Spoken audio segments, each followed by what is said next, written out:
Halo semuanya, kita masak gurami saus asam manis ala resto yuk. Udah jadi nih gurami asam manisnya. Dan ternyata nggak sesulit itu jadi juga nih versi restoran. Nih, kalau bikin sendiri sausnya tuh puas banget ya.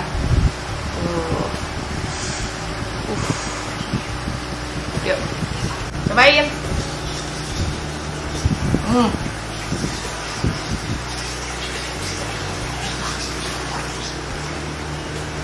Gila, enak banget. Daging filenya tuh masih crunchy banget. Lalu sausnya ini lo melimpah banget nih, gue suka banget. Kalian wajib cobain ini resep, enak. Di sini aku pakai resep dari mamaku. Untuk bahannya, ini aku bikin bahan basah dan bahan kering dari tepung serbaguna dan tepung beras.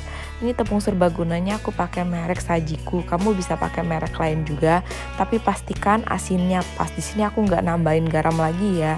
Lalu untuk ikannya, aku pakai ikan gurami yang udah di fillet, tetapi bagian badannya tetap aku pakai supaya kesan ala restonya tetap kena. Ini ikannya dicemplungin dulu ke bahan basah, lalu dicemplungin lagi ke bahan kering. Ini wajib banget didiamkan kurang lebih 5 menit agar tepungnya itu lebih kering dan ketika digoreng lebih crunchy gitu deh. Nah, ini udah jadi, ikannya udah dikasih tepung, tinggal digoreng di minyak yang sudah panas. Ini gorengnya pakai api sedang aja biar warnanya itu emas kecoklatannya bagus. Selain itu, digorengnya juga nggak boleh terlalu terburu-buru agar bau tanahnya juga hilang ya. Nah, ini sudah selesai digoreng, tinggal ditiriskan, diangkat. Lalu ikannya disusun seperti ala-ala resto gitu deh, bagian badannya di bawah, bagian dagingnya di atas. Nah, ini untuk sausnya.